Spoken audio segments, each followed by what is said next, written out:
علیہ وسلم نے دعوت توحید کو اہل مکہ کے سامنے پیش کیا تو جوانوں میں سب سے پہلی جو ذات تھی اسلام لانے کی، اور جب دنیا اللہ کے حبیب کو جھٹلا رہی تھی اس وقت ان نوجوانوں میں تنے تنہا حضرت ابو بکر کی ذات تھی کہ اس وقت آپ کی دعوت کی سچائی اور آپ کی دعوت کی انہوں نے تصدیق کی تھی۔ اللہ کے حبیب کو اتنا پسند آیا کہ ان کا لقب صدیق رکھ دیا گیا۔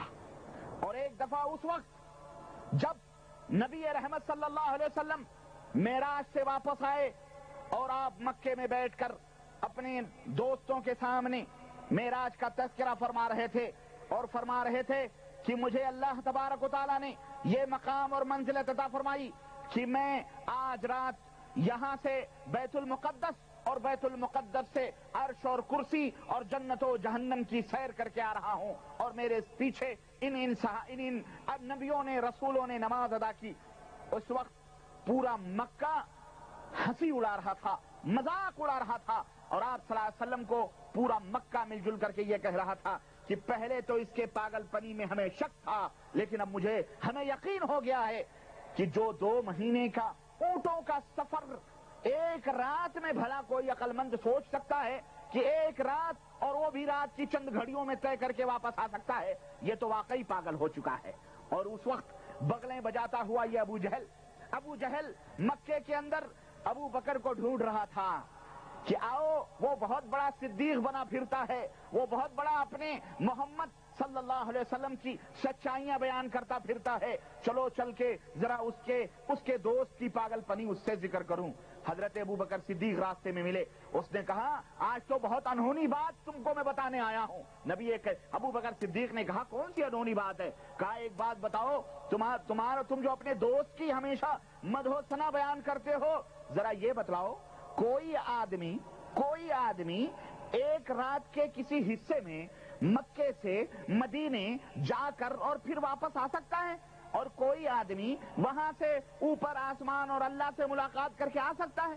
کہتا ہے ابو بکر صدیق نے کہا نہیں، یہ تو غیر معقول بات ہے، یہ تو ہو ہی نہیں سکتا ہے کہ کوئی آدمی اس طرح سے جائے اور 2 مہینے کی مسافت رات کے کسی ایک حصے میں طے کر کے واپس بھی آ جائے، یہ تو کبھی نہیں ہو سکتا ہے۔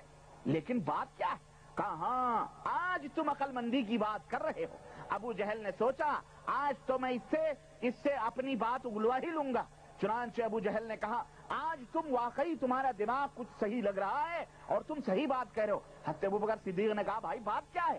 یہ بات کہی کس نے ہے؟ کہا دیکھو واقعی یہ پاگل پنی کی بات ہے، اور یہ بات تمہارے دوست محمد صلی اللہ علیہ وسلم نے کہی ہے،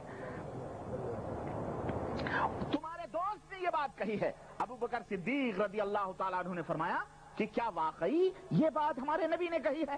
کہا ہاں، کعبے کی قسم ہے۔ کہا تو قسم کھا سکتا ہے کہ یہ بات میرے نبی نے کہی ہے؟ اس نے کہا ہاں میں قسم کھاتا ہوں، عزا کی، لات کی، منات کی، میں قسم کھاتا ہوں یہ بات تیرے دوست نے کہی۔ اللہ کیا ہے، اس پیارے دوست ابو بکر صدیق نے جب یہ بات سنی تو کیا کہا؟ کہا اللہ کی قسم ہے، اگر یہ بات میرے نبی نے کہی ہے تو اس نے سچی کہی ہے۔ کہا تیرا بھی دماغ چل گیا، تو ابھی انکار کر رہا تھا اور مجھ سے قسمیں لے رہا تھا۔ کہنے لگے قسمیں میں اس لیے نہیں لے رہا تھا کہ میرے نبی نے کہی ہے یا نہ کہی ہے، میں قسمیں اس لیے لے رہا تھا کہیں تو نہیں جھوٹ بول رہا ہے، کہیں تو جھوٹ نہیں بول رہا ہے، یاد رکھ، اس لیے میں قسمیں لے رہا تھا۔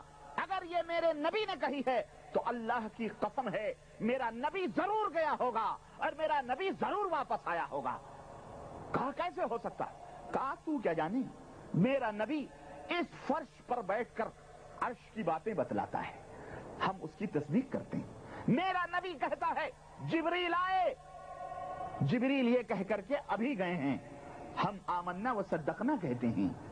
جب جبریل روزانہ ہمارے نبی کی خدمت میں آ کے اور پل بھر میں، لمحے بھر میں آ کے پھر واپس جا کے پھر آتا اور جاتا ہے اور ہم اس کو مانتے ہیں، تو اگر میرا نبی چلا گیا تو کون سی بڑی بات ہے؟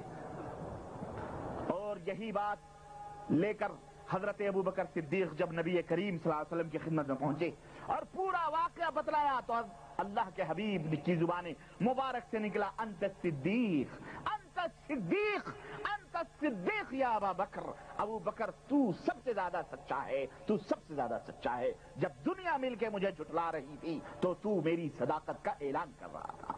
یہ لقب تھا ابو بکر صدیق کا جو انہیں عطا فرمایا گیا۔ حضرت ابو بکر صدیق مکے کے اندر پیدا ہوئے، نبی کریم صلی اللہ علیہ وسلم سے بعض روایتوں میں آتا ہے کہ 2 مہینے کے چھوٹے ہیں اور بعض روایتوں میں آتا ہے کہ 2 مہینے کے بڑے۔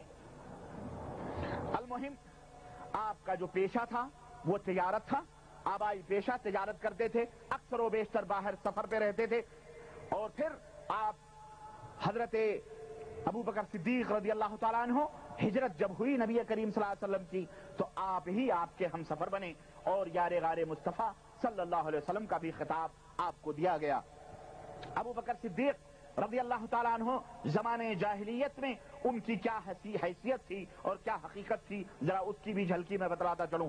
قبیلے قریش جو تھے 10 خاندانوں میں بٹے ہوئے تھے، 10 خاندانوں پر قبیلے قریش کی قیادت اور سیادت اور انتظام اور انصرام 10 قبیلوں کے اندر بٹا ہوا تھا۔ ہاشم، بنو ہاشم کا جو قبیلہ تھا، یہ قبیلہ آب زمزم اور حاجیوں کے پانی وانی پلانے کے اوپر متعین تھا۔ بنو ہاشم جو تھے وہ حاجیوں کو زمزم کا پانی پلانا اور حاجیوں کو پانی پلانا یہ ان کی ذمہ داری تھی۔ بنو نوفل، ان کی ذمہ داری یہ تھی کہ وہ حاجیوں کی جو غریب ہیں ان کی وہ مدد کریں اور جو لوگ وہاں اللہ کے گھر کی زیارت کے لیے آ رہے ہیں ان کی دیکھ ریکھ کریں۔ دیکھیں یہ اس دور کی بات ہے، کب نبی کریم صلی اللہ علیہ وسلم کی رسالت کے اعلان ہونے کی پہلے کی بات میں بتلا رہا ہوں، زمانے جاہلیت، یہ کفار اور مشرکین کی میں بات بتلا رہا ہوں جنہوں نے اپنے قبیلوں میں یہ حج کی تمام اور کعبے کی تمام ذمہ داریاں بانٹی ہوئی تھیں۔ یہ بنی عبدالدار ہیں جن کے پاس کعبے کی چابی اور کعبے کی نگہبانی تھی۔ یہ بنو اسد ہیں جن کے پاس دار الندوہ تھا، یعنی ایک پارلیمنٹ تھا جس کے اندر بیٹھ کر ان کے قبائلی مشورے ہوتے تھے اور خاندان، سماجی، معاشرتی، سیاسی اور جتنے بھی جھگڑے اور جتنی بھی چیزیں ہوتی تھی اور فوج اور جنگ اور لڑائی کے جو بھی مسئلے ہوتے تھے اس پارلیمنٹ کے اندر اس اسمبلی ہال میں بیٹھ کر کے اس کو حل کیا جاتا تھا، جو ان کی جسے وہ دار الندوہ کہا کرتے تھے، میٹنگ ہال۔ بنو تمیم تھے، قبیلے بنو تمیم، ان کے ذمے یہ تھا کہ اگر سماج اور سوسائٹی میں قتل ہو گیا ہے، خون ہو گیا ہے تو اس کا فیصلہ کرنا، اس کی تحقیقات کرنا اور پھر وہ دیت ان کے یعنی خون بہا جو ہوتا تھا، جو دیت ہوتی تھی، جو اس کا دنڈ ہوتا تھا، وہ اس کا فیصلہ کرتے تھے۔ یہ بنو عدی تھے جن کا کام یہ تھا کہ وہ وزارت خارجیہ کا جو معاملہ ہوتا تھا فارن کنٹری دوسرے ملکوں سے تعلقات کا اور قومی مفاخرت اور اپنے فخر اور اپنے حسب اور نسب کے فخر کو بیان کرنا، یہ بنو عدی کا کام تھا۔ بنو حجج یہ شگون کے تیر جو ہوتے تھے، جس میں جب کوئی سفر کرتا، شادی بیاہ یا کوئی بھی معاملہ ہوتا تھا تو ایک تیر کا ایک اتنا موٹا وہ ہوتا تھا ترکش، اسی کے اندر تیر ہوتے تھے اور باقاعدہ اس کو گھمایا جاتا تھا اور پھر اس سے فال نکالا جاتا تھا، وہ بنو حجج کے پاس تھا۔ اسی طرح بنو سہم جو تھے وہ کعبے کے اندر جو چڑھاوا چڑھایا جاتا تھا اور جو کعبے کے اندر لوگ آ کر کے منتیں مانتے تھے یا قربانیاں یا چڑھاوے جو کچھ بھی ہوتے تھے وہ پورا سمیٹنے کی ذمہ داری یہ بنو